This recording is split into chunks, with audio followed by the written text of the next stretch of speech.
जब मेरी प्रांजल कामरा जी से मुलाकात हुई, इनके साथ डिस्कशंस इतनी थॉट प्रोवोकिंग होती हैं कि मुझे ऐसा लगा कि प्रांजल जी हमारी ऑडियंस को आके ना एक ऐसी इफेक्टिव मास्टर क्लास दे सकते हैं जिसमें आप लोग, मैं आपको सच बता रहा हूं, ये एक ही वीडियो के अंदर आप कंप्लीट स्टॉक मार्केट को जान सकते हैं। सर के साथ डिस्कशन होती है, इनके थॉट्स पता लगते हैं, इनके आइडियाज पता लगते हैं, इनकी रिसर्च पता लगती है। इनफैक्ट इनके कुछ अलग थॉट प्रोसेस चल रही होती है, मेरी कुछ अलग थॉट प्रोसेस चल रही होती है, और उसके बाद ऐसा लगता है कि यार इतना कुछ जानने को मिला मुझे जो मुझे पहले नहीं पता था। इनफैक्ट ऊपर हमारा बहुत झगड़ा भी हुआ अलग अलग ओपिनियंस को लेके। वो बड़ा एक हेल्दी डिस्कशन था, जिसे हम एक हेल्दी डिबेट कह सकते हैं। तो झगड़ा will not be a good word, लोगों को लगेगा कैसे झगड़ा हो गया। सो अब सर की अपनी अपनी रिसर्च है और कुछ चीज़ों के ऊपर मेरी अपनी एनालिसिस है। अब हम ये अपनी बता रहे हैं जो कि 100% राइट है, मैं अपनी बता रहा हूँ जो मुझे लगता है कि बिल्कुल सही है, और हमें लगा उसके ऊपर हम एक डिबेट भी करने वाले हैं। तो आप लोग अगर कहेंगे तो हम एक डिबेट प्लान करेंगे जिसमें इनकी एनालिसिस और मेरी एनालिसिस हम दोनों बताएंगे, और आपको समझ आएगा कि एक ही स्टॉक को लेकर दो अलग अलग परसेप्शन भी हो सकते हैं। और मैं ना जैसे ही इनके सुंदर से घर में घुसा तो मैंने देखा कि एक दीवार पे 4 बंदूकें लटकी हुई हैं, तो मैंने ज्यादा झगड़ा इसलिए नहीं किया कि पता नहीं एक निकाल लें। तो कोई बात नहीं सर, वो शोपीस है, उसकी जरूरत ही नहीं पड़ती हमें। हमारे पास हमारे थॉट्स नॉलेज ही काफी है जो आपसे मिल रही है। मैं उसी से घायल हो गया सर। ठीक कह रहे हो, ठीक कह रहे हो। सो फाइनली एज हमने बताया आप लोगों को कि हमने मिलकर एक मास्टर क्लास प्लान करी आप लोगों के लिए। डेफिनेटली ये वीडियो थोड़ी सी लंबी हो सकती है, बट इंफॉर्मेशन जो आपको मिलने वाली है वो कमाल की होगी। मतलब इस मास्टर क्लास को प्लान करने के लिए मैं आपको जेन्युइनली बताता हूँ, सर की कल फ्लाइट थी, इन्होंने कहा मैं फ्लाइट कैंसिल कर देता हूँ, इन्होंने आज की रीशेड्यूल करी। अच्छा ये कहते हैं जी मैं तो वो आप बता रहे थे कि मैं हमेशा वाली फ्लाइट फ्री कैंसिलेशन की, मुझे कैंसिलेशन करना भी पड़े तो कोई दिक्कत नहीं है। सो ये स्पेशली इन्होंने एक दिन पूरा निकाला है इस मास्टर क्लास को प्लान करने के लिए, जो कि सच्चाई है। सर आप स्टॉक मार्केट के लिए मुझे हफ्ता रोक लो। सो आप सोचिए आप लोगों के लिए जो मेहनत की गई है, इन्होंने अपना पूरा दिन निकाला है, और हो सकता है 1 घंटे के अंदर अंदर आपको वो सारी इंफॉर्मेशन मिल जाए। तो आप अपनी जिंदगी को जो 1 घंटा निकालने वाले हो ना, वो आपको सालों का एक्सपीरियंस एक वीडियो में देने वाले हैं। सो प्रांजल जी, सबसे पहले तो thank you so much for taking out time. Thank you for inviting me pleasure that you are here. Pleasure is mine sir, thank you sir. And अब sir everything about stock market, and it is actually a responsibility कि जब हम बात करें एक video के अंदर stock market को समझाना जी, तो मतलब ये रिस्पॉन्सिबिलिटी, और मेरे हिसाब से आपसे बेहतर ये रिस्पॉन्सिबिलिटी कौन ले सकता है। मैं कोशिश करूंगा सर, बहुत नर्वस हूं। मैंने इतना बड़ा वीडियो एक फ्लो में एक दिन में समझाने की कभी कोशिश की नहीं है, क्योंकि मुझे डर लगता था। अच्छा हुआ कि आपने मुझे मौका दिया, चैलेंज है, एक्सेप्ट किया है सर। देखते हैं। चैलेंजेस तो आपने एक्सेप्ट कर लिए, और मैं सच बता रहा हूं अभी इस वीडियो के अंदर मैं अपनी ऑडियंस जैसा बन जाऊंगा। मतलब मैं बिल्कुल आपके सामने इस तरीके से हूं कि जैसे वहां पर बैठा कोई बिगिनर स्टॉक मार्केट को समझना चाहता है ना, मैं बिल्कुल वैसे सीखूंगा आपसे भी, और मेरे क्वेश्चंस भी वही होंगे जो मेरी ऑडियंस के होते हैं। मैं ट्राई करूंगा जिससे लोगों की अंडरस्टैंडिंग और बेहतर हो। मेरा एक ही मोटिव है कि इस वीडियो से लोगों को इतना वैल्यू मिलना चाहिए ना, कि वो जो स्टॉक मार्केट का मतलब बहुत सारे जार्गन्स है मार्केट में, वो सब ब्रेक होके ना आज वो एक अंडरस्टैंडिंग वाले दौर पर निकल जाए। पूरी कोशिश करूंगा सर। सर सबसे पहले ना जब इन्वेस्टिंग की बात आती है तो क्योंकि ना ये ऐसी चीज है जो हमको कहीं भी पढ़ाई नहीं जाती, और जो थोड़ा बहुत सुनते हैं तो उल्टी चीजें ही सुनते हैं। डर लगता है, घर वालों ने कहा हुआ है कि ऐसा हुआ था, हर्षद मेहता की कहानी आ जाती है तो डर लगता है, और कहीं भी हमने बेसिक एजुकेशन ली नहीं है। तो सबसे पहला सवाल आता है ना सर कि मैं क्यों करूं इन्वेस्ट। मेरे पास पीएफ है, मेरे पास एनपीएफ है, मेरे पास एनपीएस है, मैं गोल्ड में इन्वेस्ट कर देता हूं, रियल एस्टेट में इन्वेस्ट कर देता हूं। 8-10% रिटर्न लाने के तरीके बहुत सारे हैं, और उन तरीकों के बारे में हम सुनते रहते हैं हमेशा। हमको बचपन से पता है गोल्ड के बारे में, पीएफ के बारे में, रियल एस्टेट के बारे में। तो इससे ना डर लगता है, कंफर्ट जोन के बाहर निकलने की बात होती है, आसानी से हमसे कंफर्ट जोन से निकला नहीं जाता। तो सबसे पहले अगर किसी को, मैं मानता हूं सर, टीचर का पहला काम है सब्जेक्ट में इंटरेस्ट जगाना, बाकी तो स्टूडेंट खुद सब कर लेगा। तो मेरा काम यहां पे ये है सर कि मैं ये बता सकूं कि ये एक अच्छा ऑप्शन है, ये जैसा हम सुनते हैं वैसा नहीं है, इससे आपको बेटर रिटर्न्स मिल सकते हैं, और ये एक ऐसा ऑप्शन है जो आपको अवॉइड नहीं करना चाहिए। ये आज मेरा काम है सर, और मैं कोशिश करूंगा उसको अलग तरीके से समझाऊं। तो सबसे पहले हम बात करते हैं सर कि स्टॉक मार्केट में इन्वेस्ट क्यों करना चाहिए, क्या रीजन है। अब देखिए हमने हमेशा जिन्होंने कॉमर्स की पढ़ाई की है, जनरली भी आजकल हम हमेशा आउटसोर्सिंग की बात करते हैं कि जो आपका कोर काम नहीं है वो किसी और को दे दो। अगर आपको जिस चीज का या तो शौक नहीं है वो किसी और को दे दो, खुद का माइंड फ्री रखो, फैमिली को टाइम दे सको। हम सब ये समझते हैं चीजों को आउटसोर्स करना। हम रोज सोचते हैं काश मेरे लिए कोई गाड़ी चलाने वाला होता, कोई खाने बनाने वाला होता, कोई घर साफ कर दे तो मैं पढ़ाई पे ज्यादा ध्यान ले लूं। हम सब चाहते हैं कि हम ज्यादा फ्री रहें, तो और उसके लिए हम लोगों से काम करवाते रहते हैं जहां जहां पॉसिबल है। बस हम ना अपने पैसे से काम नहीं करवाते। पैसा मालिक के जैसे आराम से बैठा रहता है सर, और हम उसके लिए काम करते रहते हैं। तो जब हम हमेशा ढूंढ रहे हैं कि कोई हमारे लिए काम करे, तो हम जो पैसा हमारे अकाउंट में है उससे हमारे लिए काम क्यों नहीं करवा रहे। क्योंकि ना सर बहुत हम लोग पैसे के लिए काम कर रहे हैं, होना तो उल्टा चाहिए, पैसे हमारे लिए काम करें और हम आराम करें।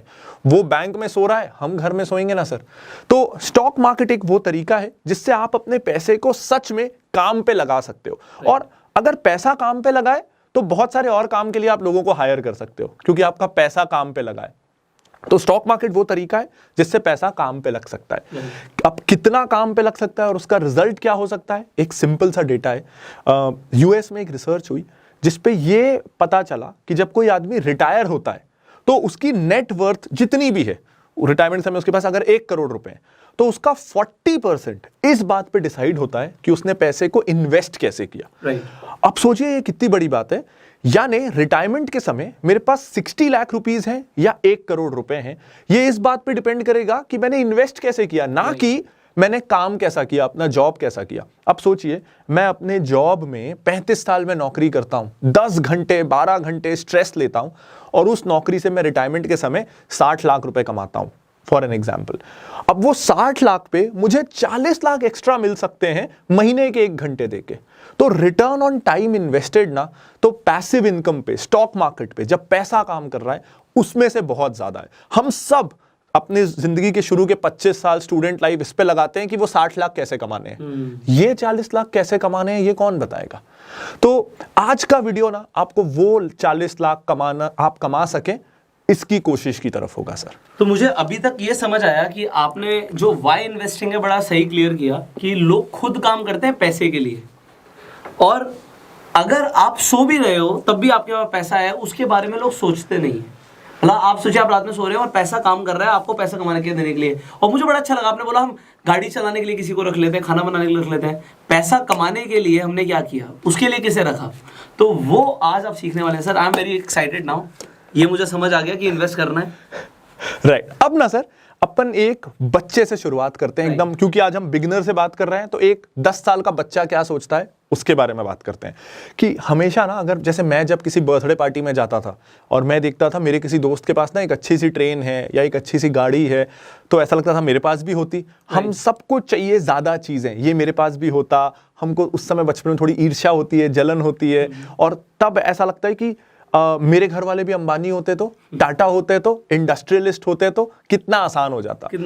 ये थॉट प्रोसेस ना थोड़ा बदलता है कॉलेज के बाद, जब एक मिडिल क्लास परिवार का बंदा ये देखता है कि कॉलेज महंगा है यार, मैं एजुकेशन लोन लूं क्या, और एजुकेशन लोन के बाद वो सोचता है तुरंत जॉब मिलना चाहिए, नहीं तो ईएमआई कैसे पटेगा। ये सबसे हम में से ज़्यादातर लोग, ज़्यादातर व्यूअर्स इस सब से गुजरते हैं, और हमेशा ये ख्याल आता है कि हमारे भी अगर हम भी किसी इंडस्ट्रियलिस्ट घराने में पैदा होते तो ये सारी प्रॉब्लम्स नहीं होती। और इसके साथ ही हमको ये ख्याल आता है एज अ स्टूडेंट ना, हम सबके दिमाग में बहुत सारे एंटरप्रेन्योरल आइडियाज होते हैं, बहुत सारा ऐसा बिजनेस जो हम करना चाहते हैं। हमको भरोसा होता है कि अगर ना मेरे घर वालों के पास 50 लाख रुपए होते, 25 लाख रुपए होते, तो मैं ये बिजनेस कर पाता, फिर मैं टीम हायर कर पाता अच्छी, और मैं बिजनेस कर पाता। लेकिन मजबूरियां हो जाती है ना सर, होम लोन है, एजुकेशन लोन है, घर वालों को जल्दी सपोर्ट की जरूरत है, तो हम ना मेजरली 3 कारणों से बिजनेस करना चाहते हैं, कर नहीं पाते हैं। कैपिटल की कमी, टीम ना होना, एक्सपीरियंस ना होना, ये 3 कारण होते हैं कि हम बिजनेस कर नहीं पाते। और थोड़ा बहुत जो पैसा बचता है ना, थोड़ा कीड़ा तो होता है बिजनेस करने का। कभी किसी दूर के रिलेटिव को दे दिया पैसा कि तू कर ले, कब प्रॉफिट होगा ना तो मैं शेयर कर लूंगा। कभी किसी दोस्त को दे दिया, ज्यादातर वो पैसा ना डूब जाता है, वो वापस नहीं आता। बिल्कुल ठीक कह रहे हैं। तो सोचो हम एक अनप्रूवन दोस्त को पैसा दे देते हैं, वो डूब जाता है। दूर के रिलेटिव ने जिसने 5 बार लॉस किया है उसको 6वीं बार पैसा दे देते हैं।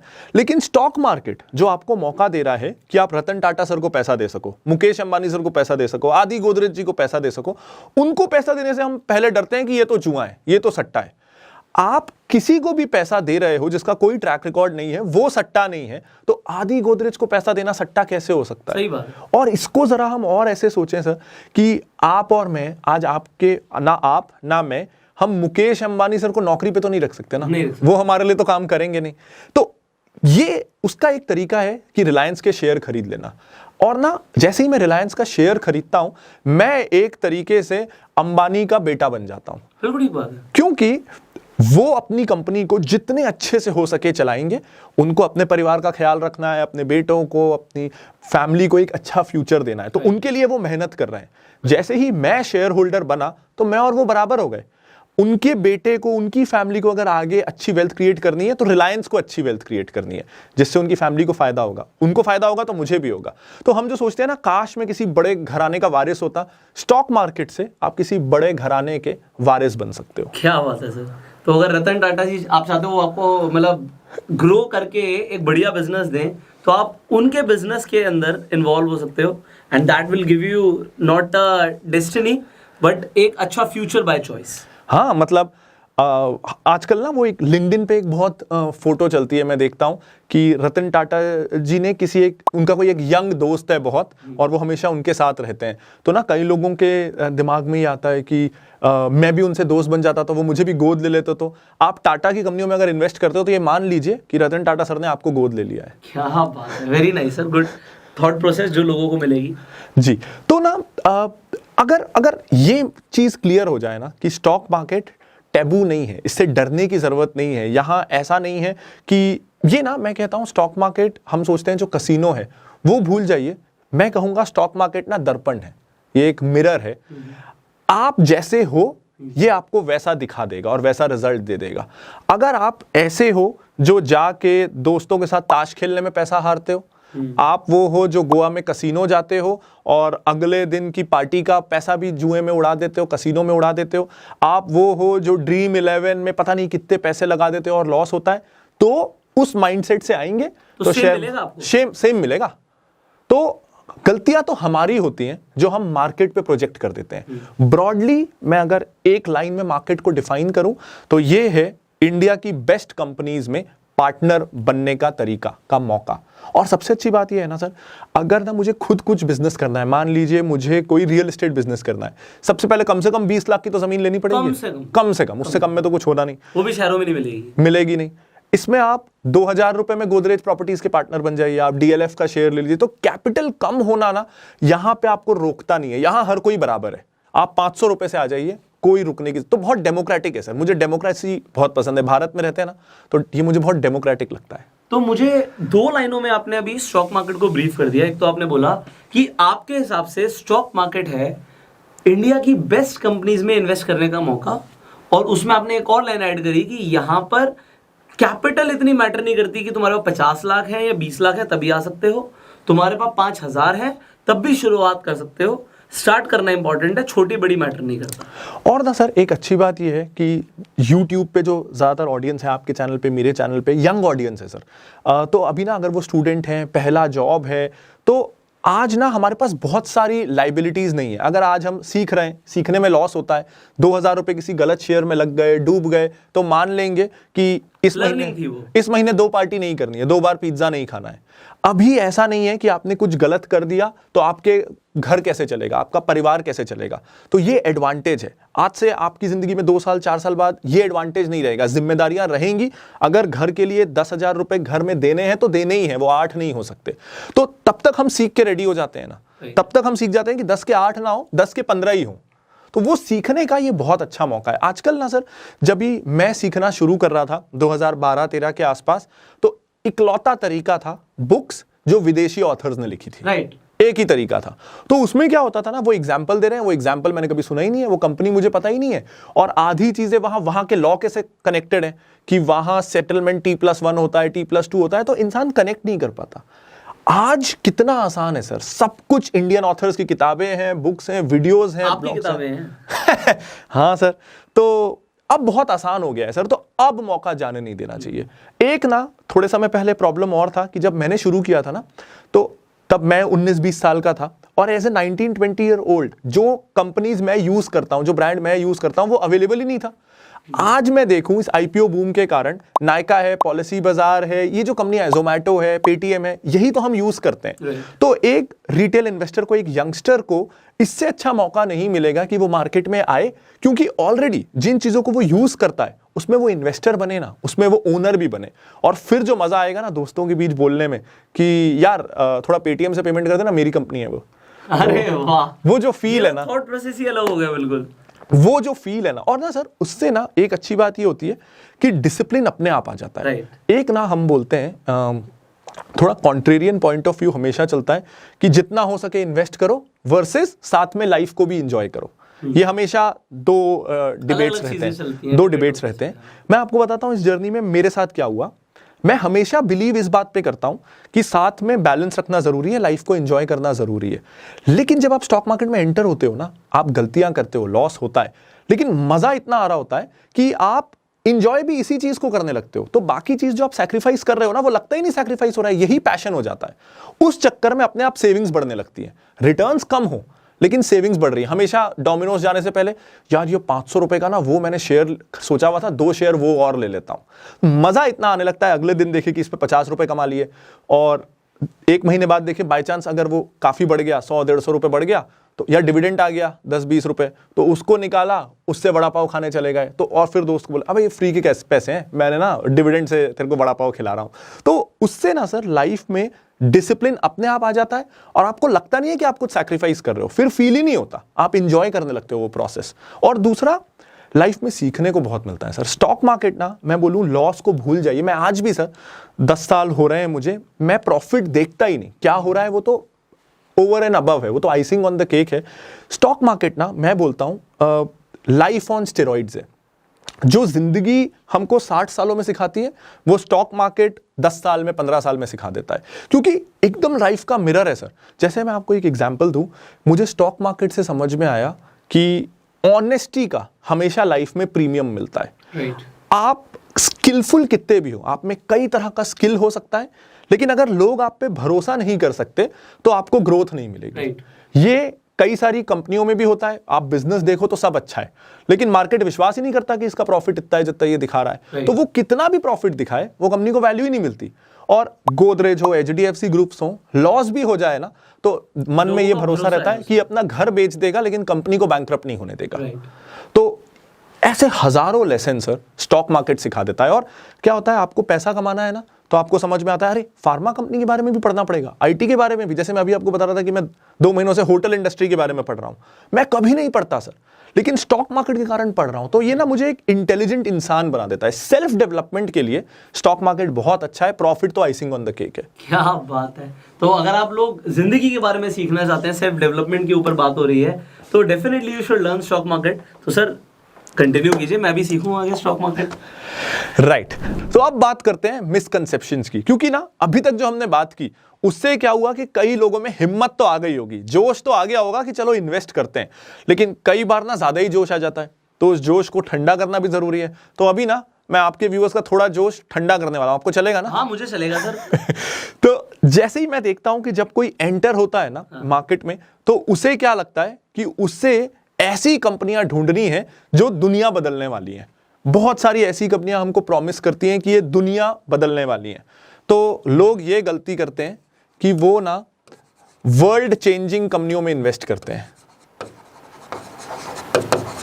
कि अब हम दुनिया बदल देंगे। हमको ना सिंपल कंपनियां चाहिए ही नहीं। हमको किसी दोस्त ने बता दिया एक नई क्रिप्टो बनाने वाली कंपनी आ रही है, किसी ने बना दिया कि अब कोई चांद पे जाने वाला है, किसी ने बोल दिया कैंसर का इलाज मिल गया, ये ऐसी कंपनी है।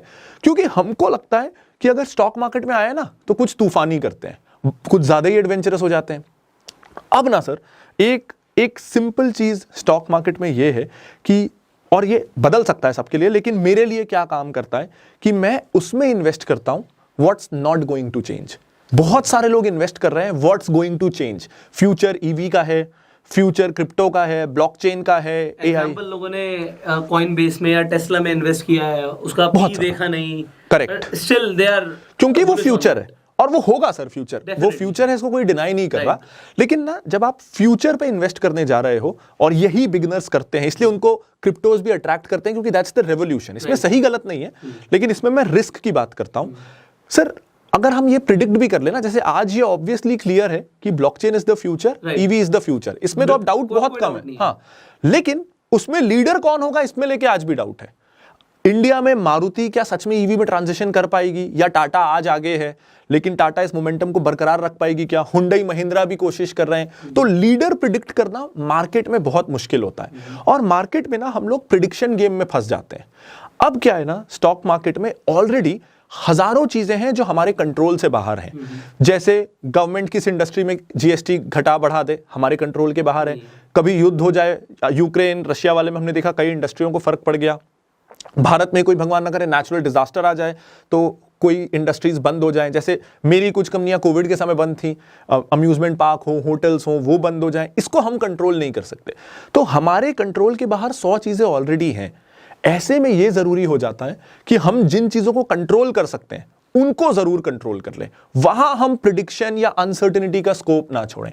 तो अगर मैं फास्ट चेंजिंग इंडस्ट्रीज में बेट कर रहा हूं ना, तो मैं एक और अनसर्टेनिटी ऐड कर रहा हूं कि इस सेक्टर में विनर कौन होगा। वर्सेस अगर मेरे को ऑटोमोबाइल में इन्वेस्ट करना है, तो बहुत सारे लोग सवाल ये पूछ रहे हैं कि ईवी में लीडर कौन होगा। डिफिकल्ट। मैं इसको फ्लिप करके पूछूं कि क्या अगले 5 साल भी मारुति रीजनेबल नंबर में पेट्रोल कार्स बेचता रहेगा? इंडस्ट्री सेम है, नजरिया बदल गया।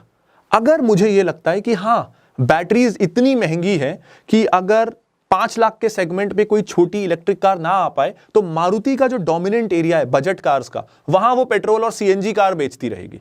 और मारुति के साथ अच्छी बात यह है, वो है उसी सेगमेंट में जिसमें जब तक बैटरी सस्ती नहीं होती, सीएनजी से कंपैरिजन नहीं हो सकता, क्योंकि कैपिटल लगाने को है ही नहीं, लोन मिलेगा ही नहीं, इनकम ही नहीं है इतनी।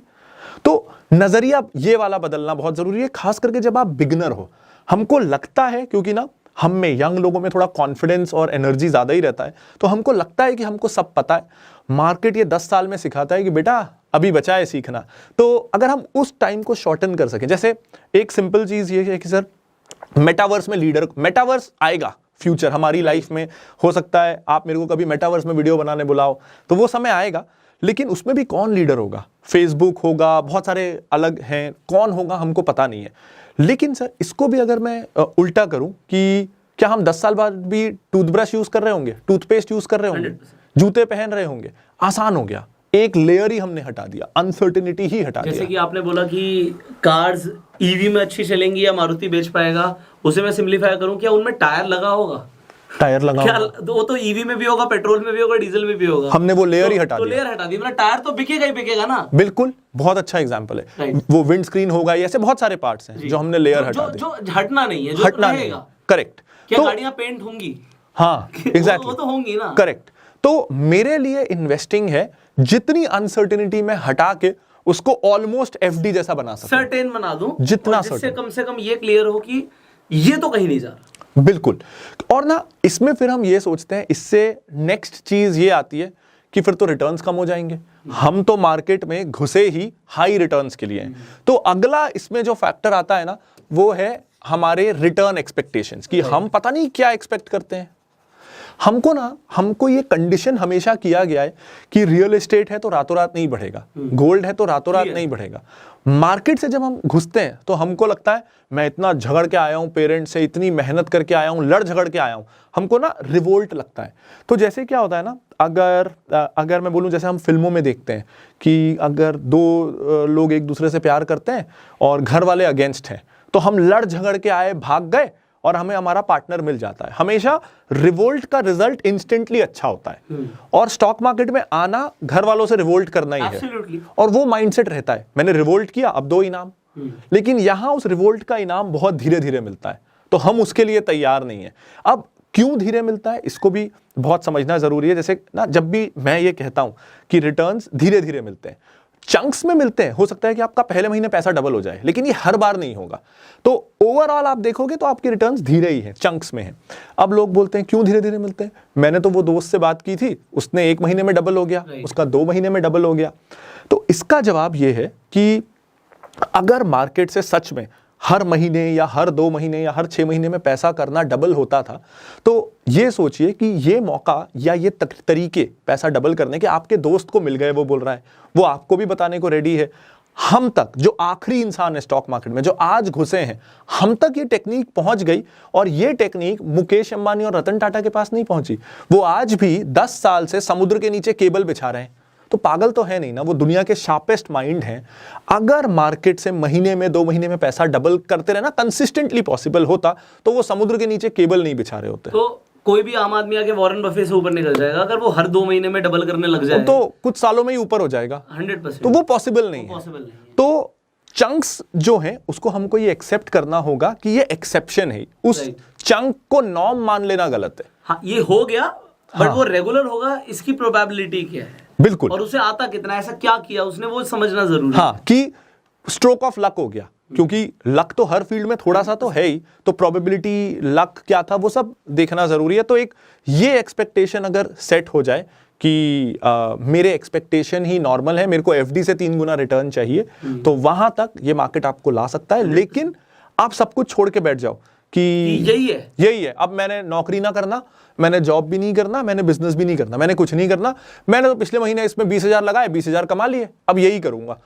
उसमें ना क्या होता है, एक ये बिगनर्स के साथ ये भी बिहेवियरल फैक्टर होता है कि ना उनके पास कोई एक्टिव सोर्स ऑफ इनकम है नहीं, वो इसी से पैसा कमा रहे हैं, तो उन पे ना प्रेशर बहुत होता है कि पिछले महीने ना मैंने घर वालों को खुशी खुशी 20,000 रुपए दिए कि देखो मैंने 20,000 कमाए। अब घर वाले इस महीने भी एक्सपेक्ट कर रहे हैं, पिछले महीने तो 20,000 आ गया, मैंने जो ट्रेडिंग की, जो भी की, मेरे बेट सही हो गए, इस महीने वो 20,000 में कैसे लाऊं? पिछले महीने से एक्सपेक्टेशन सेट, मेरे को इस बार भी लाना है, तो मैं बहुत प्रेशर में काम कर रहा हूं, और लॉस हो गया तो वो इंसान डिप्रेशन में भी जा सकता है।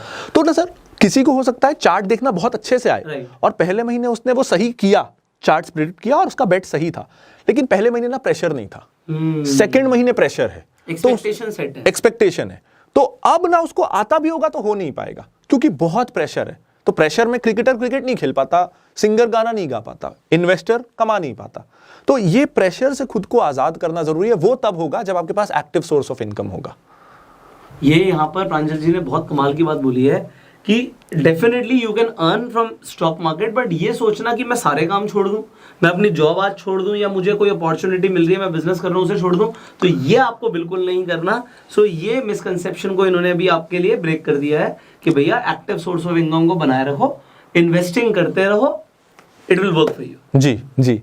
अब ना जब ये 2 मिसकंसेप्शन की अपन ने बात की कि हम वर्ल्ड चेंजिंग कंपनियों में इन्वेस्ट कर रहे हैं और हमको रिटर्न्स अच्छे चाहिए, तो हम नेचुरली उन कंपनियों की तरफ अट्रैक्ट होते हैं जिनमें ना हाई ग्रोथ आ रही है, जिसके रेवेन्यू तेजी से बढ़ रहे हैं, जो हमको दिखता है कि जिसके शायद मार्जिन्स बहुत अच्छे हैं। क्योंकि ना एक बेसिक एजुकेशन हर कोई दे देता है एकदम से कि ये देख लो कि कंपनी में डेट नहीं है, ये देख लो कि कंपनी प्रॉफिट मेकिंग है, उसका मार्जिन अच्छा है वो। और हमको भी ना बेसिक अंडरस्टैंडिंग बिजनेस की यही होती है। हमारे लिए बिजनेस की अंडरस्टैंडिंग होती है ट्रेडिंग। बिजनेस मतलब ट्रेडिंग, 10 का माल 12 में बेचो तो ये अच्छा बिजनेस है, 10 का माल 11 में बेच रहे हो, प्रॉब्लम है खर्चे कैसे निकालोगे, 10 का माल 20 में बेच रहे हो, बहुत ही बढ़िया, बहुत बढ़िया बिजनेस, ऐसा ही बोला जाता है। ये तो हमारे लिए बिजनेस का मतलब ट्रेडिंग होता है जनरली।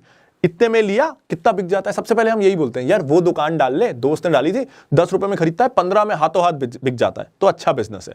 तो हमारे लिए बिजनेस का मतलब है मार्जिन, हम समझ नहीं पाते हैं। तो पहली कंपनियां जो हम कुछ चुनते हैं वो इन 2 चीजों में से तो होती ही है, वर्ल्ड चेंजिंग होती ही है, और तीसरा अगर हम बड़े खुश हो जाते हैं अगर उस कंपनी में ना मार्जिन्स बड़े अच्छे हो, यार ये ना 30% पे काम कर रही है, 40% मार्जिन पे काम कर रही है, तो इसकी तरफ अब अपन बढ़ते हैं। और ना इसको मैं कहूंगा the most important thing before you invest. Right, इसे बड़े ध्यान से सुनिएगा क्योंकि अभी इन्होंने जो बात बोली ना, ये भी मिसकंसेप्शन ब्रेक हो रहा है कि आप लोग बेसिक चीजें देख लेते हैं कि कंपनी के ऊपर डेट नहीं है, रेवेन्यू बढ़ रहा है, प्रॉफिट आ रहा है, तो ये तो अच्छी चीजें हैं ही, पर ये मोस्ट इंपॉर्टेंट नहीं है। मोस्ट इंपॉर्टेंट वो जो अभी ये बताएंगे जी, तो अब उसे सुनिए ध्यान से, एक नोट्स भी बना लेना।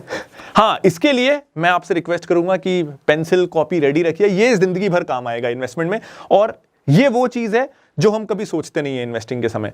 मैं ना 2 लोगों का एग्जाम्पल लेता हूं, आप और मैं। तो मैंने राम और श्याम ले लो, राम, ठीक है मैं हमेशा वही लेता हूं। अच्छा ठीक है सर। तो राम और श्याम का एग्जाम्पल लेते हैं। दोनों के पास बिजनेस शुरू करने के लिए 100 रुपए हैं। दोनों सुबह बाजार में आते हैं, 10 रुपए की एक पेंसिल खरीदते जी। हैं, तो दोनों ने 10-10 पेंसिल खरीद ली। अब एक ने हमारे वाला जो मैं बता रहा था वो बिजनेस सोचा है कि मैं तो ज्यादा में बेचूंगा, मेरे को मार्जिन ज्यादा चाहिए, तो उसने 100 रुपए की 10 पेंसिल खरीदी और एक पेंसिल को उसने सोचा कि मैं 50% ऊपर में बेचूंगा, यानी उसने 15 रुपए में एक पेंसिल को बेचा। तो दिन के अंत में वो 10 पेंसिल बेच पाया और उसने 50 रुपए कमा लिया, यानी उसका रिटर्न ऑन कैपिटल हो गया 50%। राइट। उसने दिन के अंत में 100 रुपए पे 50 रुपए कमा लिए।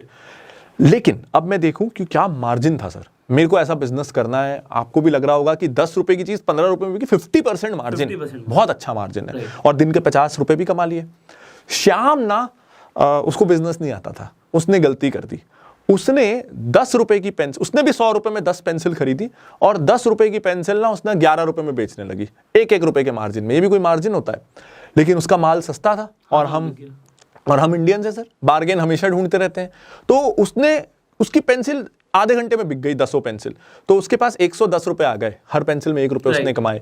अब उस 110 रुपए से उसने 11 पेंसिल खरीद ली। ऐसे बार बार दिन में हर आधे घंटे में उसने माल को रोटेट कर दिया, बार बार उसका पूरा माल बिकता गया, वो खरीदता गया। दिन के अंत में उसने देखा कि उसने 100 पेंसिल बेच दी थी, एक पेंसिल पे वो 1 ही रुपए कमा रहा था, लेकिन दिन के अंत में उसने 100 रुपए लगाए थे और 100 रुपए और कमा लिए, तो उसने 100 रुपए पे 100 रुपए बना लिए, मार्जिन 10% था। दूसरे का मार्जिन था 50%, लेकिन उसका रिटर्न ऑन कैपिटल भी 50, यहां 10% के मार्जिन से रिटर्न ऑन कैपिटल 100%। तो हमको यह समझना है कि बिजनेस का काम ज्यादा मार्जिन कमाना नहीं है, बिजनेस का काम है पैसे पे पैसा बनाना।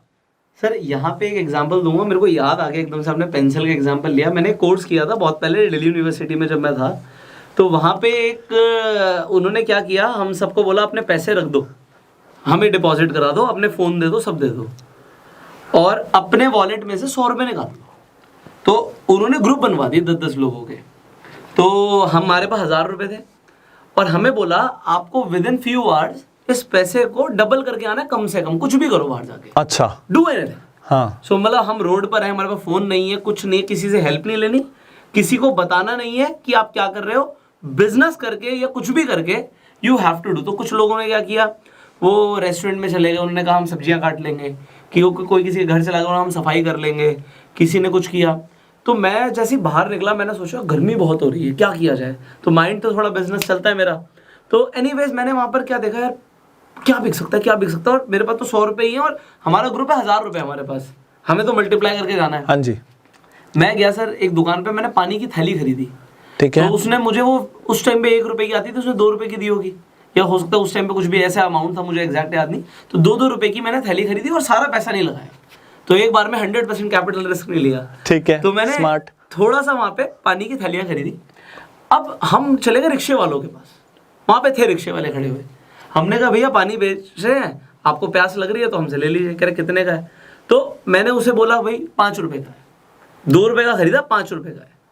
तो उन्होंने देखा यार ये तो मतलब सही ठीक ठाक बंदे लग रहे हैं, क्या पानी की थैलियाँ बेच रहे हैं, बट किसी ने हेजिटेट नहीं किया 5 रुपए खर्च करने में, हमने फटाफट बेच दी। अब आप देखो वही आपने बोला आधे घंटे के अंदर, तो मेरा रिटर्न ऑन कैपिटल जो मैंने लगाया यार, वो तो मेरे को 100% वापस आ गया। राइट। रिपीट। अब हम दिल्ली यूनिवर्सिटी के पास, दिल्ली में कमला नगर मार्केट है, कमला नगर की गलियों में हम पानी की थैलियां बेच रहे हैं, लोग देख रहे हैं क्या कर रहे हैं। बट सर आप बिलीव करना, एक सेम चीज एक किसी और ने करी, उन्होंने रोज खरीदे थे, उन्होंने रोज थोड़े से महंगे बेच दिए और हमने पानी बेचा, और बाकियों ने सर्विसेज करी। सर्विसेज में उन्होंने चाहे झाड़ू लगाई हो, चाहे कुछ किया हो, किसी ने गाना भी गाया, किसी ने डांस भी किया सड़क पे, जो जो कर सकता था, और वापस जाके आवर ग्रुप वाज नंबर 1। आप थे ना सर उस ग्रुप में? वो ठीक है, but our group was number second was that, या फर्स्ट सेकंड में ही थे। तो एक रोज वाला जो ग्रुप था जिन्होंने गुलाब बेचे, उन्होंने पैसे कमाए और हमने पानी बेचा। तो वो रिटर्न ऑन कैपिटल मुझे समझ आया। अच्छा, मैंने घर पे आके मम्मी को बताया, मम्मी आज ना मुझे 100 रुपए मिले थे और अबाउट उस 100 रुपए से हमने 1800 रुपए कर दिया, ऐसा मतलब मल्टीप्लाइड इट मल्टीपल टाइम्स। तो कह रही कल भी ना कॉलेज में जाइयो यही काम करता रोज यही राइट। तो you multiplying money. So sir relate कर गया, मेरे को एकदम से स्ट्राइक किया, पता नहीं ये रिलेटेबल है नहीं है, बट उससे मुझे स्किल मिली सर। सर ये जो आपका एग्जाम्पल है ना, ये इसलिए बहुत अच्छा है कि वो जो आपने किया ना, वो high volume, low margin, high return on capital है। जो गुलाब वाला है वो हर किसी को जरूरत नहीं है, लो वॉल्यूम हाई मार्जिन है। और जिन्होंने जाके एक्चुअली में काम किया, प्याज काटा, सफाई किया, वो लोग हैं जो अपने पैसे को काम पे नहीं लगा रहे थे, खुद को काम पे लगा रहे थे। तो वो ऑब्वियसली नीचे थे लेडर में, बिल्कुल, क्योंकि ग्रुप्स थे, 10-20 ग्रुप्स थे, तो उसमें से एक कंपटीशन भी था। हाँ, तो यहां हमने उन तीनों कैटेगरी की बात कर ली। इस आपके एग्जांपल से और क्लियर हुआ कि खुद काम पे ना करके पैसे को काम पे लगाने से रिटर्न्स मैग्नीफाई होते हैं। तो इससे हमको ये भी क्लियर हुआ सर। बिजनेस अच्छा था। Continue sir please. Yes right. तो अब ना सर मैं आपको कुछ एग्जांपल दिखाना चाहूंगा कि जो मैंने बोला कि मार्जिन से ज्यादा कंपनी जो पैसे पे पैसा कमा रही है वो क्यों ज्यादा इंपॉर्टेंट है। पहले मैं सॉफ्टवेयर की तरफ चलूं उसके पहले मैं एक नॉर्मल एग्जांपल देता हूं कि कैसे हाई मार्जिन अच्छा नहीं बल्कि बुरा होता है। जियो के आने के पहले वोडाफोन, आइडिया, एयरटेल सब डेटा को 500 रुपए जीबी पे बेच रहे थे। सिर्फ इसके कारण मुकेश अंबानी जी को यह हिम्मत आई कि मैं 2 लाख करोड़ का इन्वेस्टमेंट करता हूं और मैं इन लोगों को खत्म कर पाऊंगा क्योंकि ये इतने मार्जिन पे काम कर रहे हैं। अगर उस समय भी जियो ने तो आके 50 रुपए जीबी कर दिया, लेकिन अगर उस समय भी एयरटेल और बाकी लोग इसको 100 रुपए जीबी पे कर रहे होते ना, तो किसी भी इंडस्ट्रियलिस्ट की ये हिम्मत नहीं होती कि अपने 200 करोड़ रुपए फंसाए। क्योंकि दिमाग में क्या आता है, यार ये 100 रुपए पे तो कर ही रहे हैं, मैं 2 लाख करोड़ लगाऊंगा भी तो ज्यादा से ज्यादा 50 पे कर पाऊंगा, कहीं इन्होंने ही 60-70 कर दिया तो मेरे 2 लाख करोड़ का इन्वेस्टमेंट बेकार हो जाएगा। तो कंपटीशन को हिम्मत तब आती है जब कंपनियां लोगों को हाई मार्जिन पे लूट रही होती हैं। और टेलीकॉम सेक्टर में ये जरूर इसी कारण हुआ कि जियो एंटर हो पाया। So according to you high margin may not be good अगर आप उस कंपनी में इन्वेस्ट करने की सोच रहे हो हाई मार्जिन पे ऑपरेट कर रहे हैं। इससे हम सेकंड सबसे इंपॉर्टेंट चीज की तरफ जाते हैं। तो पहले मैं लोगों के लिए क्लियर कर दूं कि सबसे पहले तो आरओसी इंपॉर्टेंट है और सेकंड अब हम आ रहे हैं मोट की तरफ जी, कि मार्जिन अच्छा है या बुरा है किसी कंपनी में, उसको ना ये बात डिसाइड करती है। क्योंकि मोट अगर मैं देखूं, आपने रिटर्न ऑन कैपिटल की बात करी, वो मुझे समझ आ रहा है, बट अगर हम एप्पल की बात करें तो वो हाई मार्जिन पर भी बेचता है, बिल्कुल, बट उसके प्रोडक्ट्स भी बिक रहे हैं, ऐसा नहीं है। और मतलब मुझे अभी की डेट में तो कोई नहीं दिखता जो एकदम से आके एप्पल को compete करने वाला है। बिल्कुल, ये आपने वहां पे मोट आ जाता है शायद। बिल्कुल, ये आपने बहुत अच्छी चीज बोली। एप्पल में क्या मोट है हम वो भी डिस्कस करते हैं, लेकिन पहले हम बात करते हैं कि अगर हमको ना कब हाई मार्जिन ओके है, कब हाई मार्जिन होना रिस्की नहीं है। जैसे अगर वोडाफोन एयरटेल ने हाई मार्जिन रख लिया, रिस्की था। एप्पल सबसे ज्यादा मार्जिन पे बेचता है, वो 20,000 रुपए का फोन, वो फीचर्स भी सबसे लेट लाते हैं, नए फीचर, मतलब वो प्रो मोशन स्क्रीन और पता नहीं क्या क्या सबसे आखिरी में, क्योंकि वो महंगे हैं और एप्पल को मार्जिन हाई रखना है, तो वो फीचर भी नहीं लाता लेकिन फोन सबसे महंगे बेचता है। इस चीज की पहले मैं आपको ताकत बताता हूं। ज्यादातर कंपनियों को ना इस दुनिया में 2 में से एक चीज पे कॉम्प्रोमाइज करना पड़ता है, या तो मार्जिन पे या वॉल्यूम पे। इसमें हम एग्जांपल लेते हैं मर्सिडीज का, जो वॉल्यूम पे कॉम्प्रोमाइज करती है, उसको पता है उसकी कारें बहुत नहीं बिकने वाली, बल्कि बहुत बिकेंगी तो गड़बड़ है, जो लेते हैं वो लेना छोड़ देंगे। और दूसरा, मारुति को ये पता है कि वो ज्यादा कमा के गाड़ी नहीं बेच सकता, उसको कम कमाना है, प्राइस को इतना सस्ता रखना है कि वो मार्केट लीडर रहे, लेकिन वॉल्यूम पे खेलना है। तो दोनों कंपनियां ग्रेट कंपनियां हैं, बहुत अच्छा कर रही हैं, लेकिन ग्रेटेस्ट कंपनियों में से एक नहीं है, क्योंकि उनको इन 2 में से एक चीज कॉम्प्रोमाइज करनी पड़ रही है। एप्पल आज के समय में दुनिया की ग्रेटेस्ट कंपनी है, क्योंकि वो सबसे महंगा फोन तो बेचती है, सबसे ज्यादा भी बेचती है। मतलब वो OnePlus और MI वाला वॉल्यूम भी कर लेती है, उससे ज्यादा वॉल्यूम कर लेती है, उससे 10 गुना प्राइस पे बेच के, और सेम उसकी बनाने की कॉस्ट है। तो वो इसलिए इतनी महान है कि वो एक कंपनी है जो दोनों में से किसी में कॉम्प्रोमाइज नहीं कर रही। इंडिया में अगर मैं कुछ एग्जांपल दूं तो एक आइशर मोटर्स इस तरह की कंपनी है जो अपनी कैटेगरी में क्रूजर बाइक्स में बाय फार लीडर है, बल्कि उस इंजन सीसी सेगमेंट में भी वो बाय फार लीडर है। और टेक्नोलॉजी वाइज वो कुछ भी इनोवेशन नहीं करते, वो पुराना 90s का इंजन, 1950 का इंजन है, कोई भी नया फीचर नहीं आएगा आपको उसमें। आज भी डिजिटल मीटर नहीं दिखेगा उसमें, नेविगेशन नहीं मिलेगा, मोबाइल चार्जिंग सॉकेट नहीं मिलेगा। और इसको ये सोचिए, टीवीएस हो, बजाज हो, हीरो हो, ये लोग बेचारे थक जाते हैं कि हमारी बाइक का 60 kmpl लीटर है, 70 है, डाउन पेमेंट भी कम हो गया, EMI भी कम हो गया, हमसे और गोल्ड कॉइन भी ले लो, चांदी भी ले लो, हाँ हमारे घर आके खाना भी खा लो, लेकिन बाइक नहीं बिक रही। और रॉयल एनफील्ड बात ही नहीं करता कि हमारी बाइक का माइलेज कितना है, हम आपको EMI देंगे क्या, हम आपको डाउन पेमेंट करना है क्या, ये सब बात ही नहीं होती। ये जो ताकत है ना उसके पास, उसके कारण अगर हम पिछले 10 सालों में उस शेयर का रिटर्न देखें तो इन किसी भी कंपनियों से बहुत अच्छा है। एक और ऐसा एग्जांपल हो सकता है पेज इंडस्ट्रीज, जॉकी जो बनाता है, उनकी ना प्राइसिंग इतनी अच्छी है, अगर मेरे को उनकी प्राइसिंग स्ट्रैटेजी बहुत पसंद है। ये थोड़ा सा ऑफ टॉपिक है, लेकिन मैं चाहता हूं कि ये ऑडियंस को पता चले। आई थिंक अगर ऑडियंस के सामने अगर इतनी बढ़िया इन्फॉर्मेशन जा रही है, so they are willing to give time, and I think वो अभी तक बड़े इंटरेस्ट के साथ देख रहे होंगे। अगर मैं बोल दूं कि अभी नहीं, अब अगली वीडियो में, तो वो कमेंट करेंगे नहीं सर इसी वीडियो में कंटिन्यू करो। ठीक है सर। तो जॉकी की प्राइसिंग स्ट्रैटेजी, और इसको ना इससे पता चलता है कि उनका मैनेजमेंट कितना अच्छा है। जॉकी के लिए एक मिडिल क्लास इंसान थोड़ा स्ट्रेच करके उसको खरीदता है, बजट को थोड़ा सा खींचता है, लेकिन वो इतना प्रीमियम भी नहीं है कि ज्यादातर लोग खरीद ही ना पाए। हर कोई खरीद के प्राउड फील कर रहा है, हर कोई बजट एक्सीड कर रहा है, लेकिन प्राइसिंग जस्ट ऐसी है कि हर कोई खींच के खरीद भी पा रहा है। तो वॉल्यूम भी है खूब, मार्जिन्स भी हैं क्योंकि महंगा बेच रहे हैं।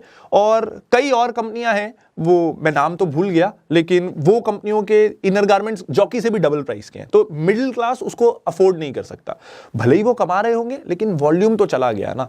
अगर तो आप एप्पल को भी जब देखोगे, जस्ट अबाउट ऐसा बजट होता है कि अगर बाकियों का प्रीमियम फोन 60,000 का आ रहा है तो इनका 80,000 का आ रहा है। तो लोगों को लगता है यार 60,000 तो खर्च कर ही रहा हूं ना, 25% और कर लेता हूं। और लोग बोलते हैं उठना, अरे इतना महंगा फोन लिया, इससे बड़े एप्पल ही ले लेता। तो ऐसा बोलते हैं लोग। ये लैपटॉप्स में भी होता है। हाँ, हमारे ऑफिस में ना अगर कोई 50-60 हजार का वो टच वाला विंडोज लैपटॉप ले ले, तो पूरा ऑफिस में उसकी रैगिंग होती है। 70-80 हजार का तो मैकबुक एयर मिल रहा था, वो ले लेता। तो प्रीमियम कंपटीशन अपने आप खत्म हो जाता है, और ये प्राइसिंग जस्ट राइट है। वो 70-80 हजार वाला मैकबुक, और उस प्राइसिंग में जैसे हम पेज इंडस्ट्रीज की जॉकी की बात कर रहे हैं, तो उसने अपने और कंपटीशन को खत्म कर दिया। उस प्राइसिंग पे तो कोई आई नहीं। मतलब मैं आज भी याद है जब, मतलब एक बहुत पहले की बात है, मुझे नहीं पता दैट कंपनी इज देयर और नॉट, एक हेन्स नाम का ब्रांड। हाँ, अभी भी है। हाँ। अब वो शायद जॉकी के लेवल के आसपास ही था, but jockey is far ahead now, है ना। और अगर हम बात करें वैन हुसैन, कैल्विन क्लाइन, तो वो थोड़ा लग्जरी सेगमेंट हो जाता है, तो वो it is not for everybody. Not for everybody, right. तो अब मैंने ये 2 एग्जांपल दिए इसलिए कि मेरे को ना आपकी थोड़े ऑडियंस से मेहनत करवानी है। करवा लो। अरे 100% सर, तो मेहनत करा के सीखेंगे वो। तो जैसे मैंने 2 एग्जांपल दिए कि इंडिया में भी ऐसी कंपनीज हैं, आइशर हो या जॉकी हो, पेज इंडस्ट्रीज हो। मुझे आपसे ना 2 और ऐसी कंपनीज चाहिए जिनका आपको लगता है कि मार्जिन भी हाई है, वॉल्यूम भी हाई है, वो दोनों में कॉम्प्रोमाइज नहीं कर रहा। ये आपको बहुत फायदा पहुंचाएगा अगर आप एक ऐसी कंपनी ढूंढ लेते हो। बहुत ज्यादा चांसेस हैं कि वो मल्टी बैगर बनेगी, वो एक्स्ट्रा ऑर्डिनरी रिटर्न्स दे सकती है। तो ऐसी कंपनियां ना अगर आप हो सको तो ढूंढिएगा जरूर। अब ढूंढने के बाद कमेंट में लिखिएगा, इससे पता लगेगा भैया कुछ मेहनत कर रहे हो जी। तो कमेंट में नाम लिखिएगा, हम देखेंगे वो कमेंट्स। अब ना जो कुछ अपन ने बोला वो बोलने पे तो ठीक है, लेकिन 17 साल 19 साल इस देश ने CID देखा है, तो तो थोड़ा सबूत तो हम इंडियंस को लगता है। और सोनी दिन भर क्राइम पेट्रोल चला पा रहा है। सच बात है जी। तो चलिए थोड़ा प्रूफ दिखाते हैं दोनों चीजों को लेके कि कैसे मार्जिन जरूरी नहीं है, ROC ज्यादा जरूरी है। Right sir, please continue.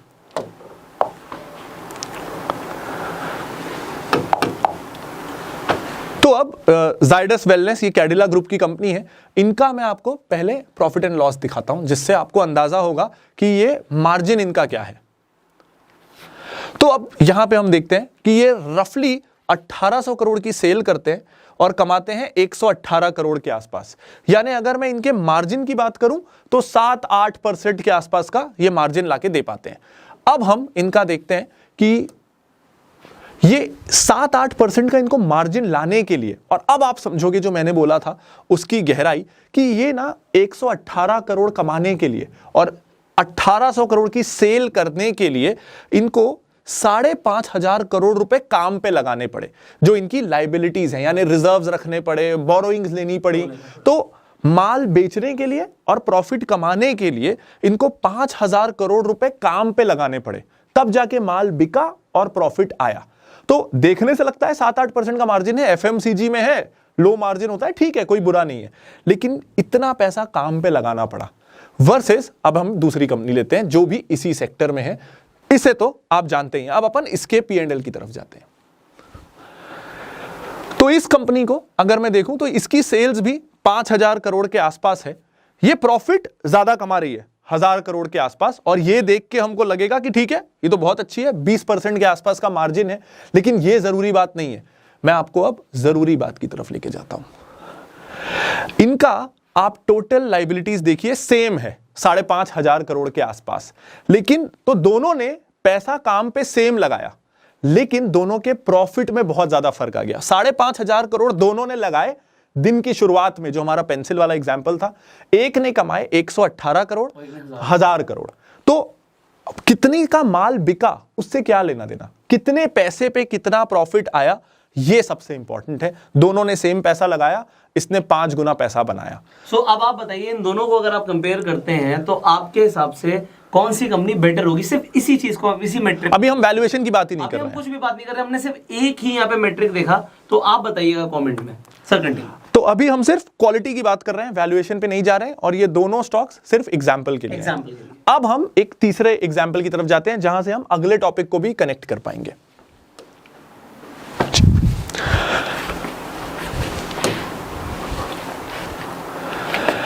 अब इस कंपनी को देखिए, इसकी सेल जो हमने पिछली 2 कंपनियां देखी उससे आधी है। And that is Relaxo footwear. Relaxo, आप सब इसकी वो नीली और ब्लू बाथरूम स्लीपर पहनते होंगे, मैं तो पहनता हूं। 100 रुपए की आती है, बड़ी लंबी चलती है, पाँव घिस जाता है, चप्पल नहीं घिसती।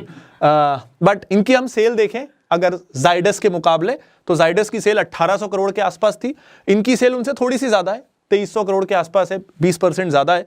लेकिन प्रॉफिट में देखूं तो 2.5 गुना ज्यादा है, 2.5 गुना ज्यादा प्रॉफिट। अब जाइडस से 2.5 गुना ज्यादा प्रॉफिट कमाने के लिए क्या रिलैक्सो ने 2.5 गुना पैसा लगाया, ये हम देखते हैं। रिलैक्सो ने जाइडस से आधा पैसा लगाया, आधे से भी कम, सिर्फ 2000 करोड़ रुपए का बैलेंस शीट साइज है, इस पे उन्होंने जाइडस से 2.5 गुना पैसा बना लिया। तो अगर हम देखें तो आप किस बिजनेस का हिस्सेदार बनना चाहोगे जो कम पैसे पे ज्यादा पैसा बनाए? यहां पे ना साइज भी जरूरी नहीं है कि कौन सी कंपनी 1000 करोड़ का प्रॉफिट कमा रही है। कई बार हम इससे भी ललचा जाते हैं कि ये कंपनी कमाती है 200 करोड़ का प्रॉफिट, ये कमाती है 1000 करोड़ का प्रॉफिट, मेरे को 1000 करोड़ वाली ज्यादा पसंद है। कितना लगा के, क्योंकि किसी के भी पास अनलिमिटेड पैसा हो तो वो उससे और पैसा बना सकता है, लेकिन कितने कम चादर में आप कितना ज्यादा रिटर्न ला पा रहे हो वो ज्यादा जरूरी है। तो अब हम इससे एक अगले डिस्कशन पे पहुंचते हैं, वैल्यूएशन पे। क्योंकि अभी जैसा सर ने कहा कि अभी हम क्वालिटी की बात कर रहे थे, अभी हम इस चीज पे आए नहीं थे कि हमको वैल्यूएशन वाइज कौन से शेयर में निवेश करना चाहिए।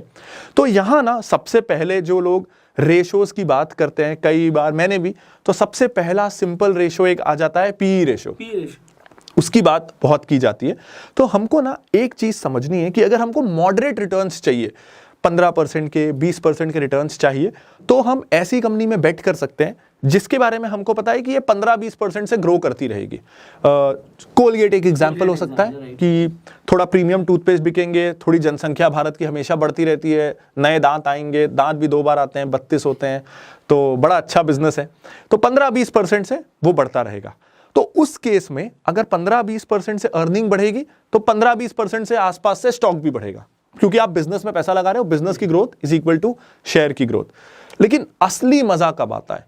असली मजा तब आता है जब किसी कंपनी में ना पी एक्सपांशन हो सके।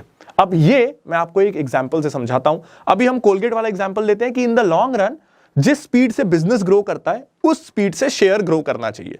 ये इन द लॉन्ग रन की कहानी है। अब मैं आपको एक रेशोज के जरिए ये दिखाता हूं।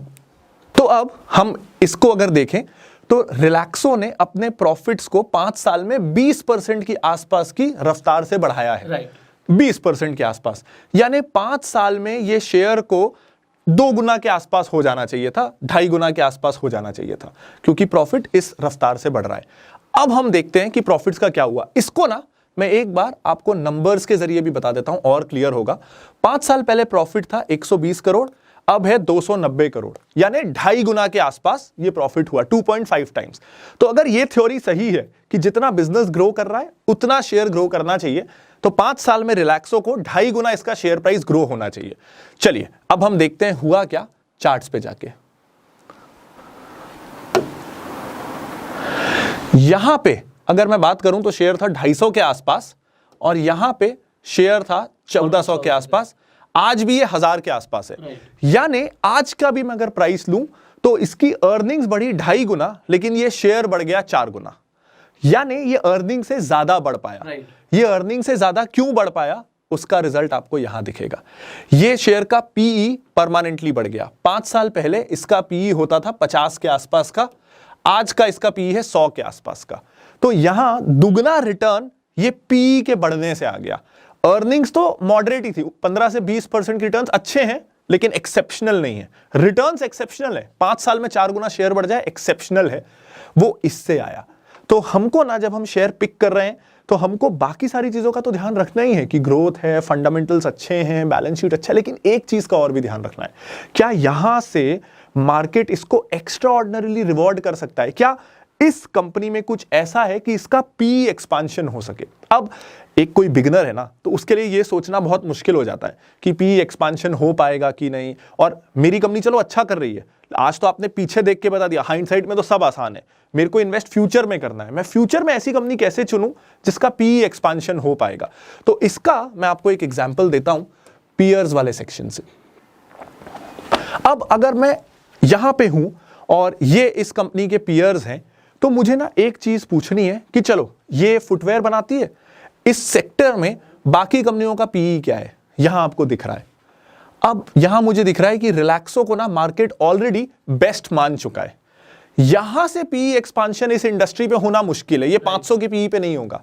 लेकिन अगर मान लो आप कोई और कंपनी को एनालाइज कर रहे हो, मिर्जा को कर रहे हो, लिबर्टी को कर रहे हो, और आपको ये लगता है, मैंने इन कंपनियों को नहीं किया एनालाइज, आपको ये लगता है ना कि ये कंपनी में सब कुछ सही जा रहा है लेकिन मार्केट इसको रिकॉग्नाइज नहीं कर रहा है, जिस दिन पहचानेगा तो ये अगली रिलैक्सो हो सकती है। इस समय अगर आप इस कंपनी को पकड़ते हो तो सच में आपको अर्निंग्स ग्रोथ तो मिलेगी क्योंकि आपको लगता है कंपनी अच्छी है, लेकिन यहां से आपको 3 गुना पीई एक्सपांशन भी मिल सकता है क्योंकि इस इंडस्ट्री में मार्केट लीडर को ये पीई मिलता है। तो आप सही अगर होगे तो आपको अर्निंग्स ग्रोथ वाला बेनिफिट तो मिल ही रहा है, पी वाला बेनिफिट भी मिलेगा। यहां आप सही भी हो तो सिर्फ अर्निंग्स, अब आपका रिलैक्सो का प्राइस तभी बढ़ेगा जब कंपनी अर्निंग्स बढ़ाती रहेगी। और मुझे ऐसा लगता है कि टेस्ला का जो बढ़ा है शेयर प्राइस, वो भी इसीलिए बढ़ा है कि मार्केट ने उसे ज्यादा पी ही दिया है। इनफैक्ट अगर मैं अदानी ग्रुप की बात करूं जो इतनी तेजी से आगे भागा है, तो शायद मार्केट ज्यादा पी उसे ऑफर कर रहा है, इसलिए उसके शेयर्स भाग रहे हैं। ओ बिल्कुल, जब भी एक्स्ट्रा ऑर्डिनरी रिटर्न्स मिल रहे हैं वो इसीलिए मिल रहे हैं कि उस स्टॉक की डिस्कवरेबिलिटी आपके लेने के बाद हुई है, तभी आपको एडिशनल रिटर्न्स मिल रहे हैं, वरना मॉडरेट रिटर्न्स मिलेंगे। एब्सोल्युटली। आगे बढ़ सकते हैं सर। अब ना सर एक बड़ी इंटरेस्टिंग चीज है, जब भी किसी को शेयर चुनना होता है सही, तो एक तो वैल्यूएशन करना ज्यादा आता नहीं, एक तरीका हमने अभी बताया कि सिर्फ मार्जिन पे ध्यान नहीं देना, लेकिन एक सिंपलिस्टिक तरीका हो जिसमें ना अकाउंट्स मैथमेटिक्स की रिक्वायरमेंट ना हो और हम कॉन्फिडेंटली सोच सकें कि हम जो खरीद रहे हैं वो सही खरीद रहे हैं, हम ज्यादा भाव नहीं दे रहे। तो ऐसा कोई तरीका कहां से आ सकता है? किसी ऐसी चीज से जो हम डेली लाइफ में रोज अप्लाई करते हैं। जैसे हम रोज सब्जी खरीदते हैं, हम फल खरीदते हैं, हम कभी कपड़े खरीदते हैं, तो हम जिस तरीके से खरीदारी करते हैं, आज ना मैं बताता हूं कि शेयर मार्केट में वैसे कैसे खरीदारी की जाती है। तो इसको मैं कहता हूं शॉपिंग कार्ट, तो इसको मैं कहता हूं कि शॉपिंग कार्ट अप्रोच। अब मैं बताता हूं ये कैसा होता है, बड़ा इंटरेस्टिंग है, बहुत सिंपल है, और इसके बाद ना आप स्टॉक्स कॉन्फिडेंटली खरीद पाएंगे। अब यहां हम देख रहे हैं कि ये जो मार्केट कैप है ना, ये है 70,000 करोड़ के आसपास। अब इसका मतलब है कि अगर इस कंपनी के आपको सारे के सारे शेयर्स खरीद लेने, आपको इस कंपनी का ओनर बनना है, तो ये कंपनी पूरी आपको 70,000 करोड़ में मिलने वाली है। ये मैं सिर्फ एग्जांपल के लिए दे रहा हूं। इस केस में कई बार एंटरप्राइज वैल्यू भी लेना होता है, क्योंकि एंटरप्राइज वैल्यू में क्या होता है, अगर कंपनी पे कोई कर्जा है तो वो कर्जा भी ऐड हो जाता है, तो पता चल जाता है रियल वैल्यू कितनी है। जैसे हो सकता है कंपनी के पास 30,000 करोड़ का कर्जा होता, तो 70,000 में तो मुझे शेयर्स मिल रहे हैं, प्लस 30,000 का जो बैंक लोन है वो भी मुझे पटाना है, तो एंटरप्राइज वैल्यू में वो दिखता है। इस केस में दोनों सिमिलर हैं, तो अपन इसी को लेके चलते हैं। और वैसे भी कुछ यहाँ पे लोगों को एक डाउट हो सकता है कि ये थोड़ा कम क्यों है एंटरप्राइज वैल्यू, क्योंकि हो सकता है इसके ऊपर थोड़ा सा कैश इसके पास कैश है, तो अगर कम हो गई एंटरप्राइज वैल्यू। राइट, तो अगर मैं यहां पे ये मान रहा हूं कि अगर मैं इस कंपनी को ले रहा हूं 70,000 करोड़ पे, तो इसके बैंक में 200 करोड़ का कैश है जो भी मुझे मिल जाने वाला है। लेकिन इस केस में क्योंकि सिमिलर है तो हम मार्केट कैप लेंगे, और कई कंपनियों में जैसे बैंक्स वगैरह हैं जहां पे फाइनेंस का काम होता है, वहां एंटरप्राइज वैल्यू को नहीं लिया जाता, क्योंकि उनका तो काम ही कैश लेना और डेट देना है। लेकिन मार्केट कैप हर कंपनी के लिए वैलिड है, इसलिए आज हम समझने के लिए मार्केट कैप लेंगे। जब हम बैंकिंग या फाइनेंस कंपनी को एक्सप्लेन कर रहे हैं तो हम ये नहीं ले सकते इस कारण से। एक चीज मैं यहाँ पे ऐड करना चाहूंगा सर, बट क्योंकि हम आगे निकल जाएंगे, यहाँ पे आप अगर प्राइस टू अर्निंग रेशियो देखें 682 का है, तो कोई भी आदमी को एकदम से आप बोल दोगे कोई कंपनी का नाम मत बताओ और बोलो 682 का, पागल हो गया है क्या? बट यहाँ पे एक चीज इंपॉर्टेंट होती है, ये कम कैसे होगा? ये कम तब हो सकता है जब कंपनी अपना अर्निंग पर शेयर बढ़ा दे। तो अगर उसकी कल को अर्निंग बढ़ जाती है तो ये कम हो सकता है। और आज मार्केट, स्टॉक मार्केट हमेशा फ्यूचर ड्रिवन होती है, लोगों को लग रहा है फ्यूचर में अर्निंग का बहुत बढ़िया जाएगा, इसीलिए ये कंपनी अच्छा आपको दिख रहा है कि इसका प्राइस टू अर्निंग रेशियो ज्यादा है। सर ये ना आपने बहुत अच्छा पॉइंट बोला। एक और केस में होता है, हमको ना क्या सिखाया गया है कि हाई पी मतलब मार्केट को ये कंपनी अच्छी लग रही है, जो हमेशा सही नहीं है। क्योंकि क्या होता है, मान लीजिए ये कंपनी लॉस में, ये जीरो कमा रही है, तो ये पी कुछ होगा ही नहीं, ये जीरो हो जाएगा। अब ये कंपनी 5 साल से लॉस में थी और हमको दिख रहा था कि जीरो है पी, तो क्योंकि पी जीरो था तो हम पी से इसको वैल्यू ही नहीं कर रहे थे, हम इसकी रेवेन्यू ग्रोथ देख रहे थे, हम इसके ये देख रहे थे कि पर यूजर ट्रांजैक्शन कितना है, दूसरे मैट्रिक्स देख रहे थे। अब पहला एक साल आया जिसमें लॉस हटा के इसको 1000 करोड़ का लॉस था और अगले साल इसने 10 करोड़ का प्रॉफिट कर लिया। अब ना पी दिखने लग जाएगा क्योंकि अर्निंग हो गई और वो पी खूब हाई दिखेगा, बहुत ज्यादा हाई होगा, और हमको लगेगा अरे मार्केट को ये कंपनी बहुत पसंद है, 800 का पी है। वो ऐसा है नहीं, मार्केट इस कंपनी को पी से वैल्यू ही नहीं कर रहा क्योंकि कुछ महीनों पहले तक इसका पी था ही नहीं। राइट। मार्केट इसको किसी और चीज से वैल्यू कर रहा है। तो इस सेगमेंट में बेसिकली कंपनीज प्रॉफिट मेकिंग है ही नहीं, और ये अगर थोड़ा बहुत प्रॉफिट कमा रही है तो उसका पी बहुत ज्यादा दिख रहा है। लेकिन इन कंपनीज को तो पी से वैल्यू किया ही नहीं जाता। कैसे किया जाता है अब अपन उस पर पहुंचते हैं। तो अब मैं आपको बताता हूं कि इन कंपनियों को कैसे वैल्यू किया जाता है। बड़ा ही इंटरेस्टिंग और सिंपल है, शॉपिंग कार्ट अप्रोच। ये कंपनी अगर आपको पूरी खरीदनी है तो ये आपको मिल रही है 70,000 करोड़ में। अब हम जमीन कैसे खरीदते हैं, वो जमीन है 50 लाख की, वो है 60 लाख की, उसकी लोकेलिटी अच्छी नहीं है, एक दूसरे से कंपेयर करके हम हर चीज शर्ट कंपैरिजन करके खरीदते हैं। इसकी क्वालिटी तो ये 1000 के लायक है, इसकी क्वालिटी 2000, हम हर चीज को कंपेयर करते हैं क्वालिटी वाइज और फिर दिमाग हमारा भाव अपने आप बता देता है। अब पूरा नायका, आप सबको पता है नायका करता क्या है, आपको मिल रही है 70,000 करोड़ में। चलो आपकी जेब में 70,000 करोड़ रुपए मान लेते हैं, काश हो भी। उस 70,000 करोड़ से आप इस बाजार में, अब शेयर बाजार एक बाजार है, 5,000 कंपनियां बिकने को रेडी है, सब बिकाऊ है, आप क्या खरीदोगे? तो चलो 70,000 करोड़ में मैं आपको बताता हूं आप क्या खरीद सकते हो। या तो आप नायका खरीदोगे या आप 70,000 करोड़ में से 10,000 करोड़ दे दो और पूरा बॉम्बे स्टॉक एक्सचेंज आपका हुआ। अभी भी 60,000 करोड़ रुपए बचे हैं। अब आप जाओ और CDSL भी खरीद लो, ये 13,000 करोड़ रुपए, तो अभी भी आपके पास 47-48,000 करोड़ रुपए बचे हैं। ये तो बढ़िया शॉपिंग चल रही है। ये बैंक को ले लो, ये तो 2,000 करोड़ का है, अभी भी 45,000 करोड़ रुपए बचे हैं। अरे पैसे खत्म ही नहीं हो रहे। ये 11,000 करोड़ में आप कैम्स भी ले लो, अभी भी 34,000 करोड़ रुपीस बचे हैं। अब क्या खरीदूं, मेरे पास तो कंपनियां खत्म हो गई। तो सोचो, अभी मैं सिर्फ इतनी बात कर लूं कि या तो आप नायका ले लो या पूरा Bombay stock exchange plus DCB plus camps plus CDSL और आधे पैसे घर भी ले जाओ।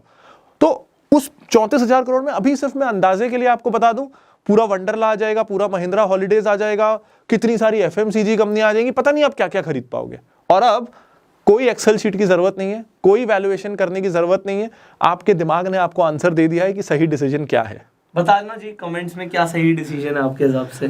तो ये इतना सिंपल हो सकता है। इसलिए ये मतलब जब भी ना कोई फाइनेंस पे वीडियोस बनाता है या फाइनेंस पे कोर्स के, तो उससे एक्सपेक्टेशन होती है कि ये कॉम्प्लेक्स एक्सेल कैलकुलेशन करता होगा। अगर एक्सेल की जरूरत पड़ रही है मतलब वो बार्गेन है ही नहीं। अगर iPhone 13 मुझे 20,000 में मिले तो मैं एक्सेल में वेरीफाई नहीं करूंगा कि सस्ता है। तो मार्केट में तो मुझे हाई बार्गेन्स चाहिए और वो इस शॉपिंग कार्ट अप्रोच से आपको मिल पाती हैं। तो अभी तक ना हमने जाना कि स्टॉक्स पिक कैसे करना है, कैसे सही स्टॉक्स ढूंढना है।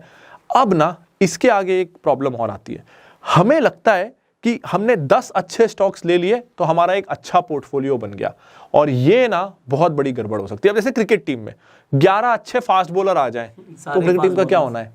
11 रन कौन बनाएगा? 11 बैट्समैन आ गए तो विकेट कौन लेगा? वो 11 के 11 इंडिविजुअली बहुत अच्छे खिलाड़ी हो सकते हैं, लेकिन वो टीम का हिस्सा बनने के लायक नहीं है, वो टीम के लिए सही नहीं है, टीम तो हारेगी 11 बेस्ट लोग होने के बावजूद।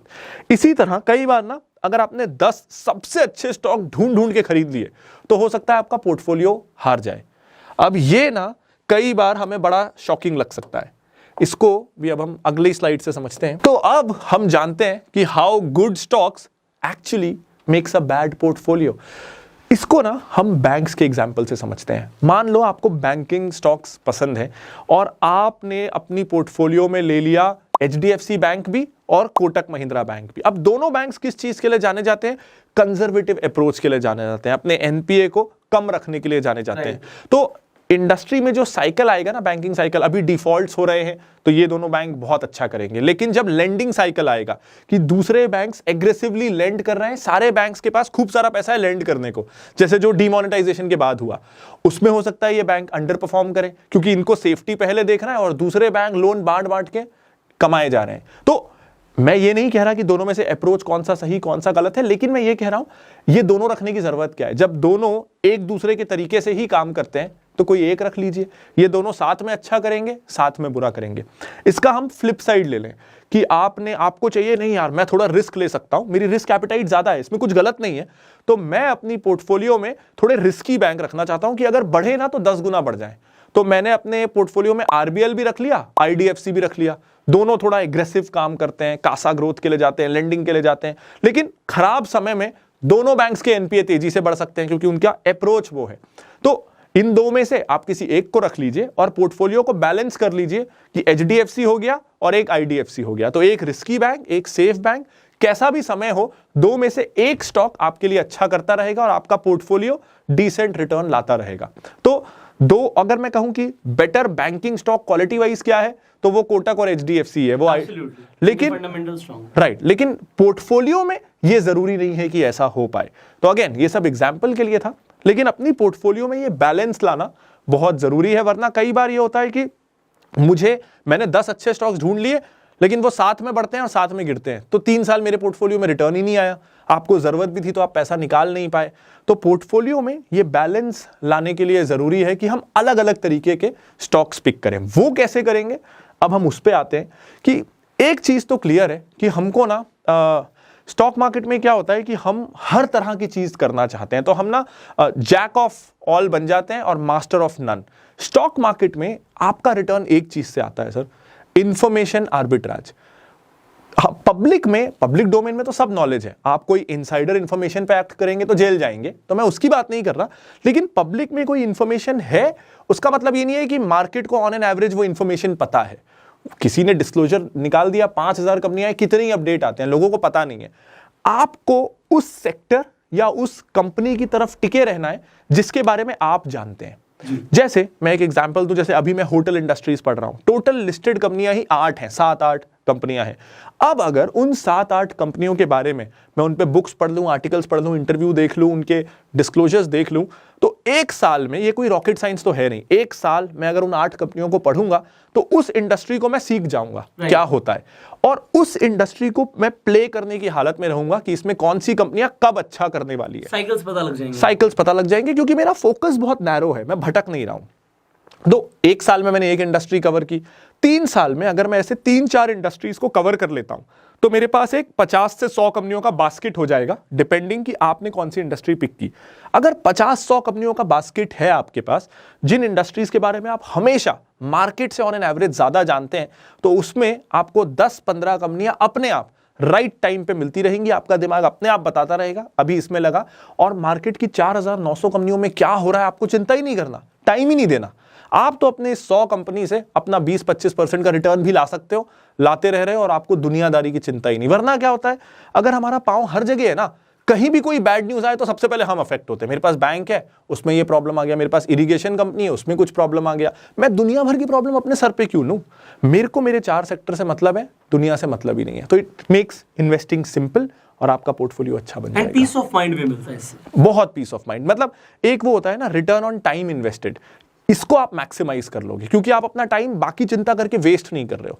आपको चिंता 4 ही इंडस्ट्री की है, 50 ही कंपनी की है, इधर उधर से मतलब ही नहीं, तो स्ट्रेस फ्री रहेंगे और return on time invested maximum. कमाल सर।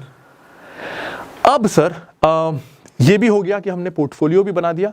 अब एक लास्ट फैक्टर आता है, कुछ ना 2-3 मैं माइंडसेट के पॉइंट्स डिस्कस करना चाहूंगा अगर आप इजाजत दें तो। और मतलब अभी तक मुझे लगता है कि लोग यही बोल रहे होंगे कि सिखाते जाओ, क्योंकि वैल्यू इतना मिल रहा है ना, मतलब एक ही वीडियो से उन्हें 100 वीडियो देखने की जरूरत नहीं पड़ेगी अब। जी सर, एक वीडियो में मतलब मुझे लग रहा है कि अगर आप लोगों को कुछ नहीं भी समझ आया, आप इसी वीडियो को बार बार देखिएगा। लेकिन अगर सर आप ऐसा कर लोगे तो मेरा वीडियो क्यों देखेंगे लोग?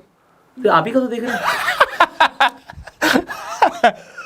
जी सर, तो आपके सामने मैं हमेशा ही, मेरे पास कोई जवाब बचता नहीं है सर। नहीं, सच्चाई है, सच्चाई है सर। सो अब हम माइंडसेट की तरफ आते हैं। जब ये सब हो जाता है ना सर, क्योंकि अभी तक जो मैंने बताया ना वो समय की बात है। जब कोई आता है मार्केट में तो उसको कुछ नहीं आता है, वो 1 साल 2 साल लगाए तो अभी तक जो मैंने बताया वो सीख जाता है। Right. वो हर कोई सीख जाता है। लेकिन जैसे हम क्रिकेट में बात करते हैं सर, कि अगर कोई रणजी भी खेल गया ना तो उसमें कोई बहुत बड़ा टेक्निकल फ्लॉ नहीं हो सकता। वो रणजी पहुंच गया मतलब उसको क्रिकेट के बेसिक्स तो आते हैं, बल्ले से बॉल मारना उसको आता है और उसकी टेक्निक सॉर्टेड है। वहां से कौन महान क्रिकेटर बनेगा, कौन कोहली धोनी बनेगा, वो माइंडसेट की बात आती है, अप्रोच की बात आती है। वो स्किल की बात है ही नहीं, स्किल तो सब में है, और जो इंडिया खेल गया, आईपीएल खेल गया, सब में स्किल है। तो अब जो हम डिस्कस करने वाले हैं वो आपको एक एवरेज इन्वेस्टर से एक अच्छा इन्वेस्टर बनाने की ओर लेके जाएगा कि आपके रिटर्न्स बहुत बढ़ सकें। तो ये पूरे अगले 2-3 पॉइंट मेंटल पॉइंट है। जिंदगी में जब हम कुछ भी करते हैं रियल लाइफ में, तो ना अगर मेरे को फुटबॉल में इंटरेस्ट है तो क्रिकेटर मैं बनना नहीं चाहूंगा, मैं डांसर बनना नहीं चाहूंगा, मैं सिंगर बनना नहीं चाहूंगा, मुझे फुटबॉल में इंटरेस्ट है। जिसको क्रिकेट में इंटरेस्ट है वो स्विमिंग सीखना, मैं स्विमर बनना नहीं चाहेगा, वो बैडमिंटन में साइना नेहवाल को हराना नहीं चाहेगा, उसको इंटरेस्ट ही नहीं है। और हम खुश रहते हैं, कोई अच्छा कर रहा है, ओलंपिक में लोग मेडल जीत रहे हैं, हम जेन्युइनली खुश, बल्कि भारतीय लोग हम हर किसी की खुशी में खुश होते हैं। 100%। सिर्फ स्टॉक मार्केट में ऐसा नहीं होता है। उसने ऐसा पैसा कमा लिया, यार मेरे को नहीं बताई उसने ये कंपनी, मेरे को भी बता देता, मैं भी अब मैं भी लगाऊंगा इसमें पैसा। उसने पेनी स्टॉक से कमा लिया, मुझे बता देता, मुझे अगली बता बार भाई देता। मुझे बता दिया तूने किस में लगाना है। हाँ, स्टॉक मार्केट में हम बहुत जलन हो जाती है हमको, हम सबसे या तो जलन हो जाती है या हर किसी से इंस्पायर हो जाते हैं। Right. तो ज्यादा हर किसी से भी आप रोज इंस्पायर नहीं हो सकते, अलग अलग फील्ड में। Right. अपनी फील्ड में एक से इंस्पायर हो तो वो अलग बात है। तो स्टॉक मार्केट में ना हम हर जगह हाथ पैर मारना चाहते हैं, और वहां उस चक्कर में ये होता है कि हमारी एक्सपर्टीज नहीं बन पाती। हमने आज ट्रेडिंग कर ली, अब ट्रेडिंग भी गलत नहीं है, इन्वेस्टिंग भी गलत नहीं है, करेंसी भी गलत नहीं है, कमोडिटी भी गलत नहीं है, सब कुछ में घूमते रहना और किसी में भी नेक्स्ट लेवल ना जाना, ये गलत है। कि आपको थोड़ा थोड़ा सब कुछ आता है, जिस फील्ड में जाओ उसमें एक्सपर्टाइज लाओ। राइट। एक चीज में आप मार्केट से ऊपर पहुंचो तो आपको मार्केट से ऊपर का रिटर्न मिलेगा। रिटर्न तो हर लोग हर तरीके से कमा रहे हैं, आपका तरीका क्या है वो पहचानना जरूरी है, और उसमें एवरेज से बेटर होना जरूरी है। तो मैं बहुत सारे इन्वेस्टर्स को ये देखता हूं सर कि मैंने आज कहा तो इन्वेस्टिंग कर दी, ट्रेडर ने कहा तो ट्रेडिंग कर ली, क्रिप्टो वाले ने बोला तो वहां भी पैसा डाल दिया। अब मेरे टिप्स आ गई फोन पे तो उस पे भी वो भी कर दिया। और मैं कहता हूं हम सब सही है, मैं भी सही, आप भी सही, कोई और भी सही, लेकिन डालते समय सही है ना। निकालते समय आपको ध्यान ही नहीं रहा कि मेरे से पूछना है, और मेरे को ध्यान नहीं रहा कि मैंने आपको बताया है, तो मैं तो निकल गया, आप फंसे रह गए। तो ये बहुत प्रॉब्लम हो जाता है अगर हम दुनिया भर की चीजें करें। तो पहला तो एकदम सिंपल माइंडसेट यही है सर कि आप कुछ भी करें, कई तरह के तरीके हैं स्टॉक मार्केट में पैसा कमाने के, अपना तरीका आइडेंटिफाई करें और उसमें बेस्ट बने, इधर उधर हाथ पैर ना मारें। तो एक ये बहुत जरूरी चीज है सर। और दूसरा मैं ये कहना चाहूंगा कि कभी भी कुछ भी हो जाए, बहुत टेम्पटिंग हो सकता है, लेकिन अगर आपने कोई ऐसी कंपनी उठा ली जो आपके सर्कल ऑफ कॉम्पिटेंस से बाहर है, जिस कंपनी को आप इनसाइड आउट नहीं जानते, वो कंपनी पे आप हो सकता है 2 बार पैसा कमाएं, लेकिन वो कसीनो में जो होता है ना सर, 100 का 200 हो गया, 200 का 400 हो गया, लेकिन अगली बेट में आप सब कुछ हार जाते हो, क्योंकि अगली बेट हमेशा बिगर होती है, अगली बेट कोई छोटी नहीं लगाता। तो शेयर मार्केट में भी ये होता है सर, मैं 100 का 200 कर लिया ना, अब मैं 100 नहीं लगाऊंगा, अब मैं वो 200 लगाऊंगा, 200 का 400 हो गया, अब मैं 400 लगाऊंगा, और कभी ना कभी तो डूबना ही है, तो डूबूंगा तो पूरा डूबूंगा। तो अगर आप अपने सर्कल ऑफ कॉम्पिटेंस से बाहर जा रहे हो तो आप कितनी भी बार पैसा डबल कर लो, उसका अंत है कि आपका पैसा जीरो हो जाना है। तो शॉर्ट टर्म सक्सेस से खुश नहीं होना है, अपने सर्कल ऑफ कॉम्पिटेंस से अगर आप बाहर गए, वो शेयर अगर 100 का 400 हुआ और 400 से वापस 200 आया तो आप उसको निकल जाओगे उसमें से। अब प्रॉब्लम क्या होता है, दूसरों की टिप्स से भी, सर्कल ऑफ कॉम्पिटेंस से बाहर निकलने से भी पैसा बनता है, लेकिन स्टॉक मार्केट में ना अगर आपको अपनी डेस्टिनी बदलनी है, वरना पैसा तो म्यूचुअल फंड में भी बनता है, गोल्ड में भी बनता है, आप स्टॉक मार्केट में आए हो उससे ज्यादा रिटर्न कमाने के लिए। वो कब होगा, जब आप किसी शेयर में रुक पाओगे जब तक वो 10 गुना हो, और कोई भी शेयर 10 गुना होने के लिए पहले 2 गुना होता है, फिर 4 होता है, डायरेक्टली 10 गुना नहीं होता। और 10 गुना होने की जर्नी में क्या होता है, वो 4 गुना होता है, फिर गिर के वापस 2 गुना हो जाता है। वहां उसमें से निकलना ना हमको अर्ज होती है यार 4 गुना था, ऑलरेडी आधा हो गया, और आधा हो गया तो मेरा कैपिटल पे पहुंच जाएगा, इससे अच्छा बेच के निकल जाओ, लालची नहीं होता, अभी भी दुगना तो हुआ हुआ है। वो क्यों? क्योंकि उस कंपनी में हो क्या रहा है आपको पता नहीं है, क्योंकि आप सर्कल ऑफ कॉम्पिटेंस के बाहर और कई लोग कहते हैं बेचा जैसे ही मैंने वहीं से बढ़ गया, वहीं से बढ़ गया, ये भी बहुत होता है। तो वो बेचा भी इसलिए कि आप सर्कल ऑफ कॉम्पिटेंस के बाहर हो। अगर आपको उस कंपनी के बारे में सब कुछ पता है तो आप प्राइस फ्लक्चुएशन से डरोगे नहीं और आप बैठे रहोगे, और बैठे रहने से ही 10 गुना होगा। हमको चाहिए 10 गुना, तो बैठे रहना है तो सर्कल ऑफ कॉम्पिटेंस में रहना है। क्या बात है सर, कमाल। सो आपने एक राइट माइंडसेट भी दिया लोगों को कि अपने सर्कल ऑफ कॉम्पिटेंस के अंदर ही आप इन्वेस्ट कीजिए, एंड आप पहले अपने आप को पहचानिए कि आपकी पर्सनालिटी क्या कहती है, आप कितना रिस्क ले सकते हैं। क्योंकि अगर आपकी कैपिटल गई ना, मैं सच बता रहा हूँ, बहुत सारे ऐसे लोग हैं जो स्ट्रेस इतना ले लेते हैं कि वो फिर कहते हैं मार्केट ही बेकार। बिल्कुल बिल्कुल। आज आप प्रांजल जी का, सर ने इतना टाइम दिया, उस आपने टाइम को यूटिलाइज भी सही जगह किया, उसके बावजूद भी अगर आप गलती करोगे ना तो फिर हमारा यहाँ पे खड़े होके ट्रेनिंग देना बेकार हो गया। और अल्टीमेटली इस मास्टर क्लास का पर्पस क्या है? प्रांजल जी ने एक ही बात बोली मुझे जब हमने शुरू करने थे कि बहुत सारे लोग हैं जो स्टॉक मार्केट को समझ नहीं पाते। हमारा इस मास्टर क्लास से प्रयास है वो समझ पाए, राइट डिसीजंस ले पाए। सो आपको ये मास्टर क्लास कैसा लगा कमेंट्स में जरूर बताइएगा। फाइनली मुझे बोलने की जरूरत नहीं है, प्रांजल जी वैसे ही एक सेलिब्रिटी है फाइनेंस के अंदर, तो he is the top creator. So sir के चैनल का लिंक मैं डिस्क्रिप्शन कमेंट बॉक्स में डालूंगा, so that you can learn more about him and more from him.